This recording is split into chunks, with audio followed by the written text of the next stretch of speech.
I'm Mike Miller, and I hope you're having a great day. Thanks so much for watching. My guests today are vocalists who've been working together, making music in the area, and I'm honored to have Sam Harvey. Thank you for being here today. Thank you. And Damon Clark. Thank you so much for coming out. And how long have you guys been working together? Oh, about, I would say about 10 months now, right? 10 months? Yeah, about 10 months. So you started off and you were taking some voice lessons from Damon? Yeah. Yeah. For a while, I was teaching myself on YouTube, and my dad really thought I should progress more than that. And so he was looking up vocal coaches, and Damon popped up. And that's kind of how I met him. It was through that, so. What kind of YouTube videos were you watching? Basically, I was just watching it for guitar. Oh, for guitar? Yeah. Just how to learn scales and different chord progressions. So you were learning guitar and voice at the same time, more or less? Yeah. Just exploring music? Exactly, yeah. And when you met him, you felt like he had a special talent and... Oh, absolutely. Yeah. As a 17-year-old, and to have as many fully fleshed out original pieces of material. Really? And as many as he had, and continues to write, and then also the quality of his sound that he came to me with no vocal training. Really? Yeah. The way he was shaping his phrases and things like that. Yeah. I had to work with him. That's great. I didn't have a choice. Yeah. So you graduated from Northwestern in vocal performance and vocal performance. And you've been a vocal coach in the Fort Worth area for a number of years now. Dallas. For full time since the beginning of 2010. Oh, okay. So your studio is in Dallas? It's in Dallas, right in the middle of downtown. Oh, okay. I don't know why I was thinking Fort Worth. Well, there's a bunch of great vocal coaches in Fort Worth too. And you perform over there sometimes, don't you? Every Blue Moon I perform in Fort Worth. I've performed at Scat Jazz Lounge. Oh, really? And also at the Soul Lounge in the Sheraton there. Now the Retro, that's it, the Retro Soul Lounge in the Sheraton in Fort Worth. What kind of shows do y'all do there? So neo soul and soul, and kind of an upbeat soul show, basically. What size band is it usually? Oh, usually a trio plus 3 background vocalists. Oh, really? And I tried to get Sam out there too. Yeah. But he was out of town, so yeah. We would have had 4 pieces and then and 5 vocalists on top of that. Yeah. What is this Art in the Evening? Art in the Evening it's currently evolving. I'm no longer associated with Art in the Evening. Oh, okay. Full time, I'm a consultant with them, but they produce. They were in the process of producing some multi-discipline art shows, etc. Oh, really? So when you were a kid growing up, you just enjoyed music and singing, and you knew that that was something you were destined to be, a singer. And no, I loved singing, but Yeah. I did not want to do it. Really? I mean, singing was just, it was something to do, but I enjoyed a lot of art. I liked, in fact, I was telling somebody earlier that my mother particularly, I wasn't a high energy child, I just never slept. So I wasn't one of those, all over the place, and I was one of those kids who could hyper focus. But if I didn't have anything to do, I got into trouble. So as a result, Mom would give me a piece of paper and say, do something with it and be quiet. Or she'd give me a book and say, read that book. I mean, a book, and say, read it. Or sometimes it was just a dictionary, and I'd read it. And I'd read it, and I'd read it, and I'd read it, and I'd read it, and I'd hyper-focus. I have the ability to hyper-focus on things and block out everything else. You would just read a book like in a day or two or something like that? As long as the book had pages to read, I'd read it. I'd read shampoo bottles, I'd read everything. Really? So how this correlates with music and how I eventually ended up with a career in music is my father noticed that I was singing all the time. If I wasn't hyper-focusing on something that my mom was that my mom had assigned to get me Yes. quiet, and out of other things. For instance, she gave me needlepoint, and of course that's tedium. Yeah. So I love tedium, so I would do that. She sent me to my aunt. My aunt is a master seamstress, and I was everywhere. So she said, I'm gonna have you bead this wedding dress. So tiny, tiny little beads. I was beading the wedding dresses and stuff like that at about 10 or so. Really? Yes, so the hyper-focus thing. Well, my father noticed that I was singing all of the time, and that my mom, although she enjoyed my singing, I just did it too much and too loud and everywhere and all the time. So he put me on voice lessons around age 4. And they were more general music lessons until I was about 10. Then we sang a little bit more, and piano and things like that, which I'm a hideous pianist, but 15 years piano lessons. Piano is hard. And then I didn't have the knack for it, but music theory and music history and just anything music related, my father hyper-focused me that way. And I found that I was just going, consuming. Even today, I like to just find a score I've never read and just read it, and just read a score. So That's good. To have It those is. abilities, those special abilities. it is a good thing. Yeah. It can be bad when you hyper focus on stuff that's not, Yeah, not relevant. yeah, it's just wasting your time. So, but in the meantime, I was doing woodworking Really? and painting, and so I wasn't thinking about singing as a career. I didn't think about singing as a career until probably I was 16. I was a sophomore in high school, and by that point I had worked summers doing all kinds of artistic type things, like upholstery. I worked with a master upholsterer whose husband was a furniture maker. He would do iron and wood furniture, and I Really? worked with him as well, and all this sculpting and you name it. I did home construction, insulation installation. I mean, you name a thing, I did it, because I find everything fascinating. That's great. Everything. But I did not necessarily, up until I was 16 years old, literally the summer came, I turned 16, got ready to go to high school, start my junior year, and one of my teachers, or a new teacher was introduced to me, a new vocal coach was introduced to me. And unlike my old vocal coach, he was complimenting my voice. I was playing bari sax at the time and clarinet in the newly formed jazz band, and he was the band director, but he had also been hired by my mom to teach me, quote unquote, black voice. Because I had been taking only classical lessons, and my mother, who is she's a wonderful coloratura soprano voice. It's just a beautiful operatic sound. Her younger brother, who had toured with James Ingram and all these other acts, Really? Chaka Khan, all these people, told her in secret, or kind of sort of within my earshot, you need to do something because Damon is going to be like you and he's never going to develop black voice. I remember those words quite specifically. And I was mortified. I didn't want black voice.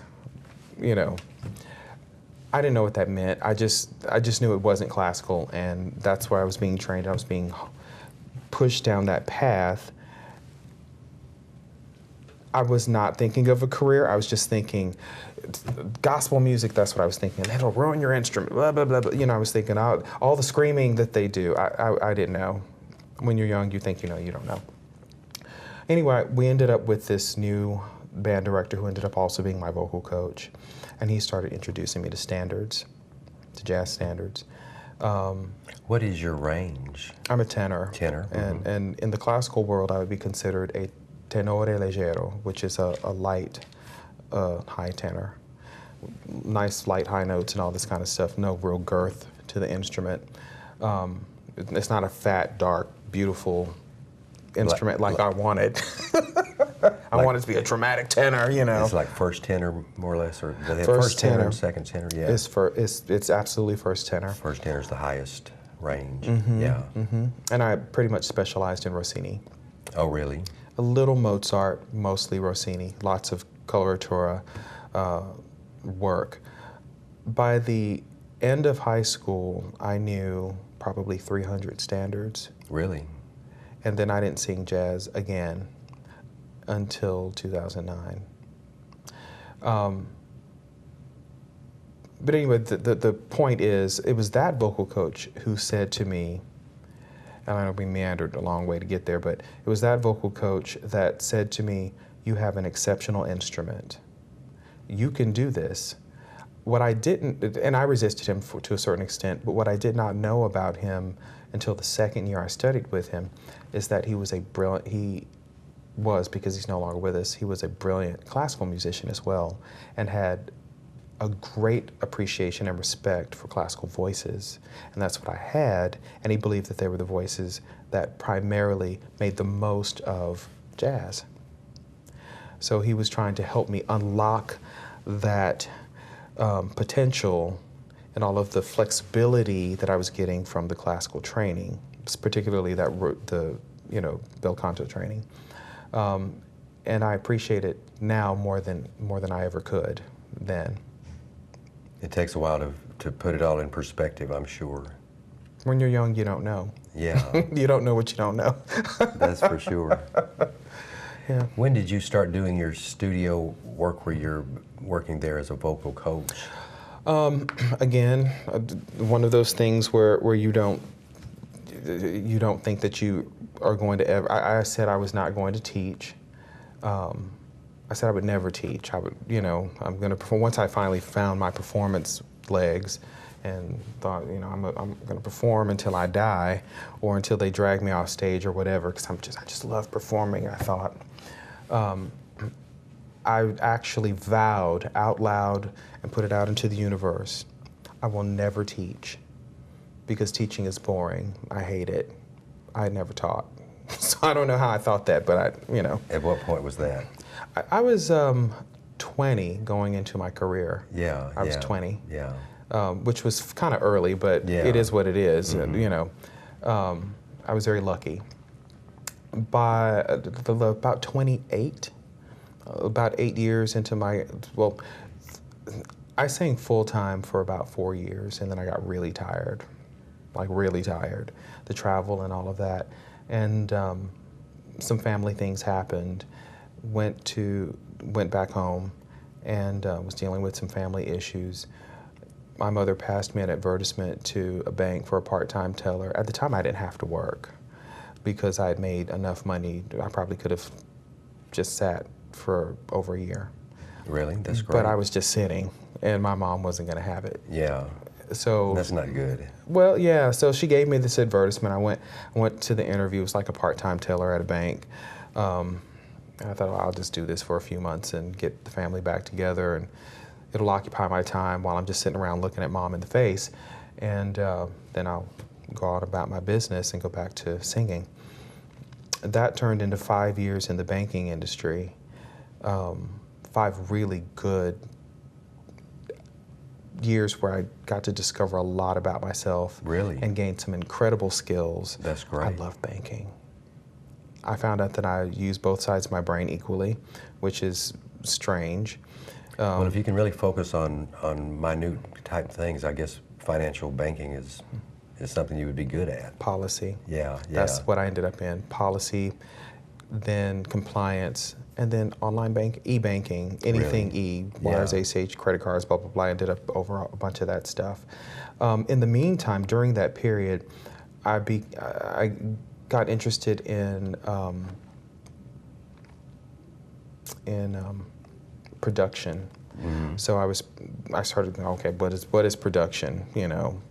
I'd seen it, of course. When you're on stage singing opera, of course there are PAs and all these things happening, and things going up and things going down, and you're supposed to make it to that spot with the X on it that's I know, hidden it's like, by what does the producer really do? what is a production? What does all that mean? Yeah. So my mind went, oh, wow, now I can, kind of I can't perform as much with this Those job. duties, yeah. So let me figure out what I'm going to do. So, and I didn't want to perform as much either. I just didn't.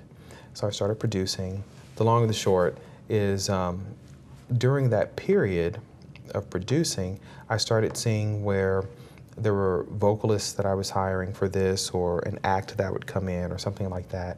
Sometimes the lead singer for a band would be looking for a vocal coach because they were coaching for whatever reason, and they just wanted to keep things going.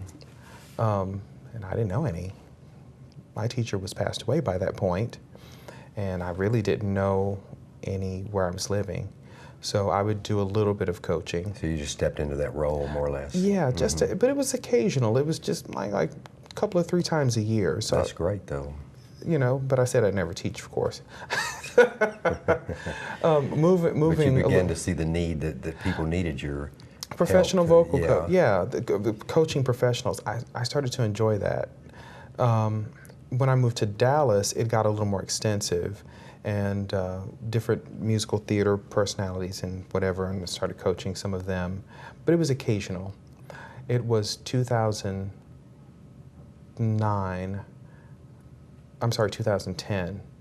when it became beginning of 2010, maybe end of 2009, where it became apparent to me that there was a desire within me to actually impart the information that I had gotten, not just from my vocal coach, not just from my teachers, and from a vocal production standpoint, but also the industry knowledge that I had gained. How can you be a better colleague? How can you be a better musician and communicate better as a vocalist? Because I had worked with a lot, as a vocalist, I had the privilege of working with a large number of vocalists because of producing and because of the occasional coaching of professionals. And what I found is that there's a knowledge gap at times, not always, but there's a knowledge gap. I'm sure. That can cause some tension. And also frustration for the vocalists and for the musicians and for the producers and in general. Yeah. Including for musicians. Sometimes musicians can be a cause of there can be some tensions. Oh, sure. So having that knowledge, in my opinion, was a value. I'm sure. So I wanted to impart that information because I have a vested interest in vocalists. I love vocalists. I love them. And to me, making my people, to me, vocalists are my people. Right? Not that musicians aren't, because I was a musician for a long time too. I played a lot of instruments reasonably well. But there's this little place in my heart for vocalists. Oh, sure, yeah. And we're kindred spirit. I want to see vocalists be the best that they can be in every setting that I'm actually aware of, and more than anything else, be good colleagues and good musicians. So that is what primarily prompted me to devote most of my attention to vocal coaching and eventually voice lessons, which is building voices from scratch, and not necessarily working with professional vocalists, and then singing far less. And then that led to artist development, helping to put my knowledge or give my knowledge as freely as possible to artists who are wanting to step out, who have the talent, which talent means potential. That's all that really means, but have the potential and the drive, most importantly, to step out into the world and make the attempt at a full-time career. Well, that sounds great. It's a very positive thing that you're doing, and I'm going to get out of the way. And I appreciate you guys coming over, and stay tuned to check out some vocal work with my guest here. And thank you so much for watching. We really appreciate it, and have a great day.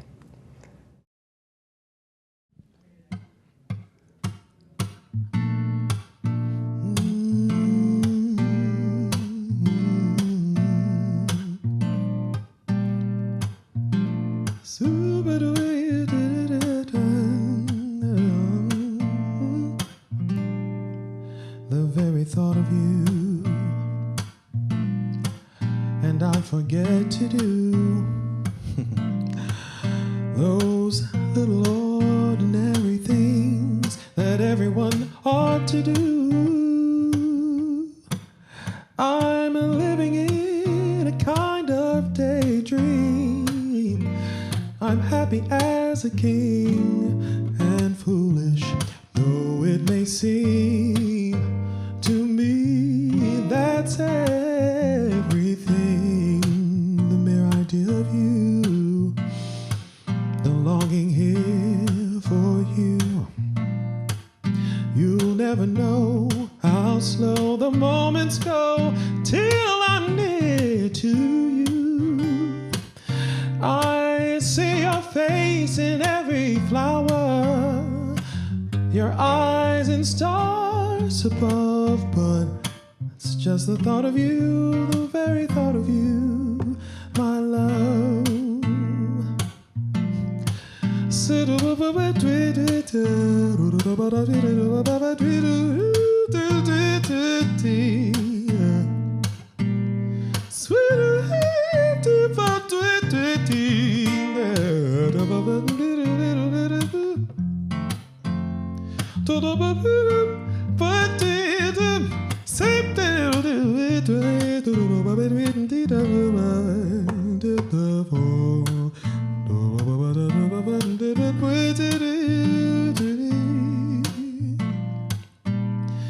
I see your face in every flower and your eyes in stars above. It's just the thought of you, the very thought of you, my love.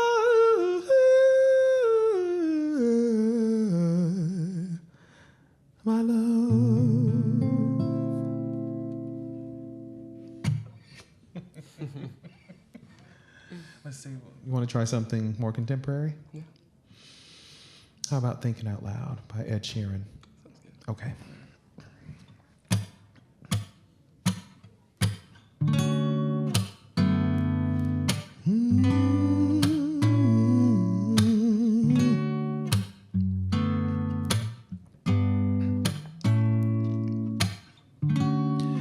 When your legs don't work like they used to before,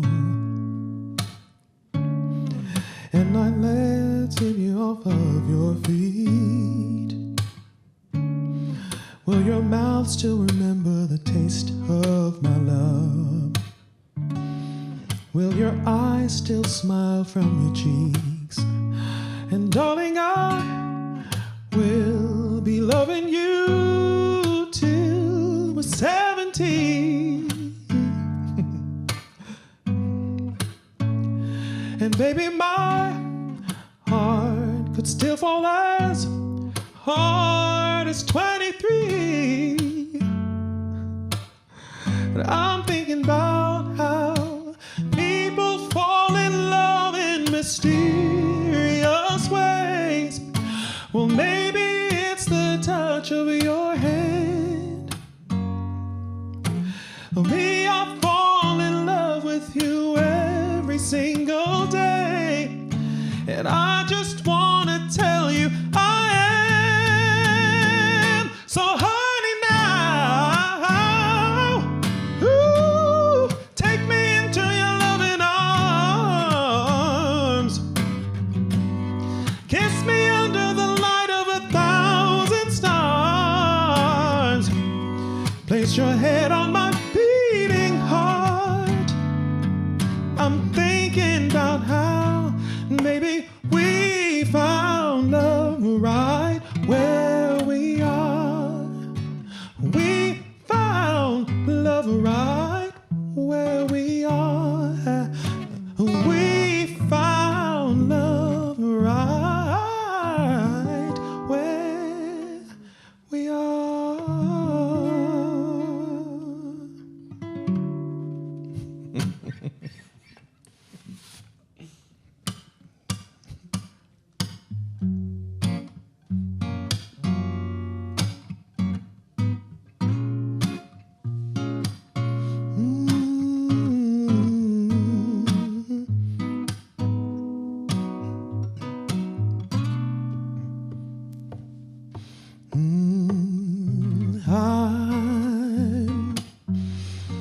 So in love with you, whatever you want to do is all right with me, 'cause you make me feel so brand new, and I wanna spend my life with you.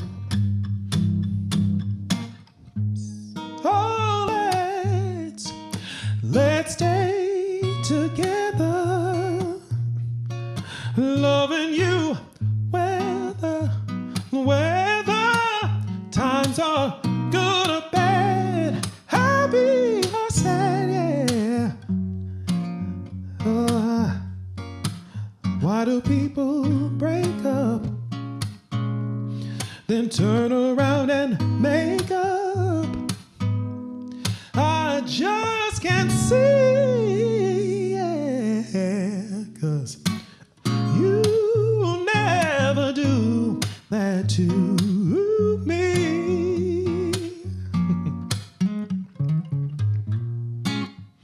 To be around you is all I see.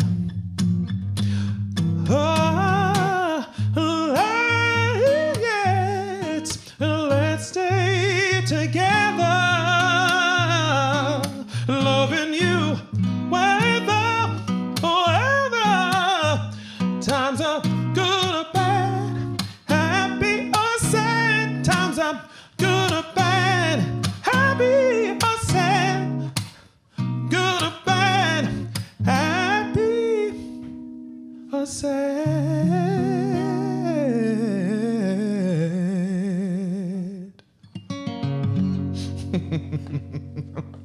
That was good. Yeah, it was. I liked that.